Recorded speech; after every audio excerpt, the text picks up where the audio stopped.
Hey guys, good morning. સવારમાં અત્યારે વાગ્યા છે 4:15 અને હું અત્યારે ઉઠીને મસ્ત રેડી થઈ ગઈ છું અને અહીંયા થાય છે અમારી ચા. અને અત્યારે અમારે જવાનું છે સાળંગપુર હનુમાન દાદાએ. તો સવારમાં વહેલા ઉઠીને બધા રેડી થઈ ગયા છીએ અને બસ હવે ચા પીને પછી બધા ભેગા થઈ જઈએ એટલે નીકળી જઈએ. તો જો આપણે બગોદરા હાઈવે પહોંચી ગયા. શું લીધું તે? Hide and seek. બધા ચા પીવા પાવર નેપ લેવા માટે ઊભા રહ્યા છે. 1 મિનિટ. બધાને ચા પીવી છે. બેન, ચા કેવી છે? સરસ છે. આપણે અહીંયા ફૂડ કોર્ટે ઊભા છીએ, બધા ચા નાસ્તો કરે છે. હવે આપણે ભાવનગર જઈશું ખોડિયાર માતાજીના મંદિરે. રોનક, તમારે ચા નહીં પીવી? હિતેશભાઈ બરાબર ચા પીજો. જીજાજી બરાબર ભગાઈ છે. તમે ભગાઈ છો બરાબર. ચા વિશાલ જીજાજી ને કુણાલ જીજાજી ને ચા ની વધારે જરૂર છે. હે ને, એટલે જ તો કહું છું.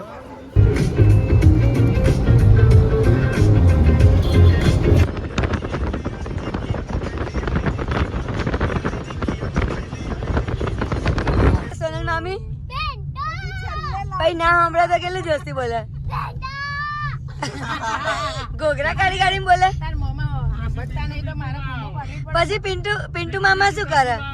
પિન્ટુ મામા બી જાય બાપડા. સોનલ મામી થી પિન્ટુ મામા બીવા છે ને? બીવા છે ને?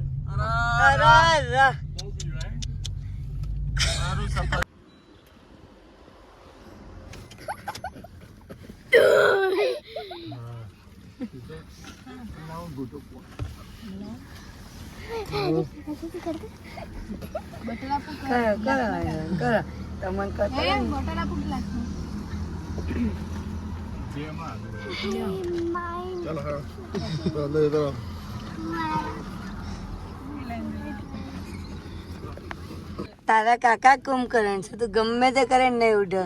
તમે છોડીએ તો અમારા રસ્તો ચોક આપી નાખો, ખબર જ ના પડી. આ મારો તો તમને તો માનો તો શી ખબર શું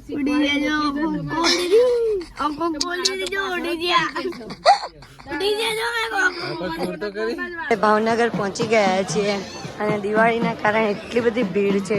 લાઈન તો જુઓ, જબ્બર લાઈન છે. જવું તો પડે. બહુ જ ભીડ છે. ખબર નહીં કેટલા કલાક ઊભું રહેવું પડશે, પણ ખોડિયાર માતાજીના દર્શન કરીને જ જઈશું. મને લાગે કલાકે નંબર આવશે આપણે, બરાબર ને? કલાક સુધી આ લાઈન બહુ જ લાંબી લાઈન છે. જેન્ટ્સની લાઈન બી એટલી જ છે. આ અલગ પડી ગયા જીજાજી. આ બે, અહીંયા આ બે. લાઈન તો ભલે ગમે એટલી હોય, દર્શન કર્યા આગળ પાછું જવાનું નહીં. ખોડિયાર માના દર્શન કર્યા આગળ જવાય નહીં, ભલે ગમે એટલી લાઈન હોય, બરાબર ને?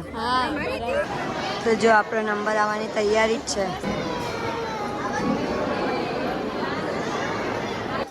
તો હવે અહીંયાથી પગથિયા ચડીને ઉપર બીજું મંદિર છે ખોડિયાર માતાજીનું, ત્યાં દર્શન કરી આવીએ. તો અમે ભાવનગરથી હવે જઈ રહ્યા છીએ. ક્યાં જવાનું હવે આપણે? જમવા. ફાઇનલી ભીડ હતી ને તોય અમારા દર્શન થઈ ગયા અને હવે અમે જઈએ છીએ બહાર, ક્યાંક રેસ્ટોરન્ટમાં જમીશું અને પછી બ્લેક બક અભયારણ્યમાં જવાનું છે, તો ત્યાં જઈશું. જમવા માટે બ્રેક લઈ લીધો છે. બધા જમવા બેસી ગયા છે. અહીંયા બધાને જબરજસ્ત ભૂખ લાગી, કેમ કે સવારે વહેલા ઉઠ્યા હતા બધા. મસાલા પાપડ અને છાશ આવી ગઈ છે, તો બધા એના પર અટેક કરવા માંડ્યા જો ભૂખ્યા થયા એટલે. પછી પનીરની સબ્જી કાઠિયાવાડી બધું મંગાવ્યું છે, પણ હવે ફટાફટ જમી લઈએ બધા. હાય દૈવિક. હાય રોનક. ક્યાં આયા આપણે? જંગલ safari. The black buck national પાર્કમાં આવ્યા છીએ આપણે બધા. સફારી કરવાની છે હવે, જંગલ સફારી. તો ચલો આપણે જંગલ સફારી કરીએ.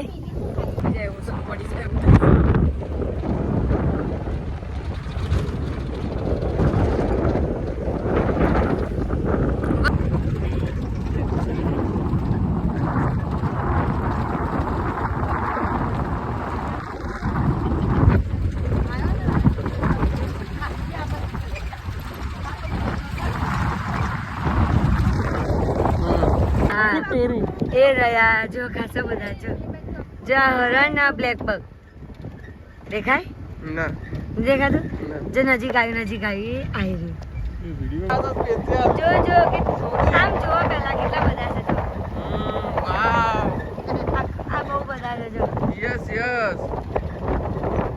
આ દેખાઈ ગયા તમે જુઓ ખાલી ભાઈ હવે ઉતારે ને જો કેટલા બધા છે તો આપણે સારંગપુર મંદિર પહોંચી ગયા છીએ અને અહીંયા પણ એટલું જ રસ છે દિવાળીને લીધે બહુ લાંબી લાઈન છે પણ આપણે દર્શન કરીને જ જવાનું છે તો લાઈનમાં જોડે જઈએ તો જો આ મંદિર આગળ કેટલી બધી ભીડ છે ભીડ તો દિવાળીના કારણે રહેવાની જ પણ આપણે દર્શન કર્યા વગર નથી જવાનું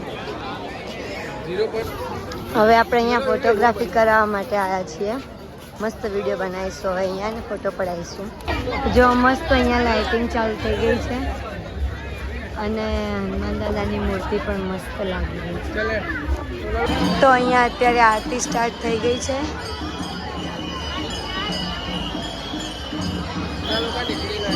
ના નહીં નીકળી જાય મસ્ત અહીંયા સજાવટ કરી છે મસ્ત રોશની કરી છે ને અહીંયા આરતી સ્ટાર્ટ થઈ ગઈ છે અત્યારે તો હવે જમવાનો ટાઈમ થઈ જ ગયો છે ને અહીંયા કષ્ટભંજન દેવ ભોજનાલયનું છે તો આપણે ત્યાં જમવા જઈએ છીએ તો બસ આ કષ્ટભંજન દેવ ભોજનાલય છે એમાં અમે હવે જમવા માટે જઈ રહ્યા છીએ બધાને ભૂખ લાગી છે ફટાફટ જમીન પછી ઘરે નીકળી જવાની છે મંદિરની ચારે બાજુ લાઇટિંગથી એટલું મસ્ત ડેકોરેશન કર્યું હતું ને તો અમે અહીંયા એ ડેકોરેશન જોવા માટે ઊભા હતા અને પછી અહીંયા કષ્ટભંજન દેવ ભોજનાલયમાં થોડીક પ્રસાદી લઈને પછી અમે ઘરે જવા નીકળી જઈએ છીએ તો બસ આજના વ્લોગમાં આટલું જ હતું તો જો તમને મારો વ્લોગ પસંદ આવ્યો હોય તો લાઇક શેર સબસ્ક્રાઈબ કરવાનું બિલકુલ ના ભૂલતા બાય બાય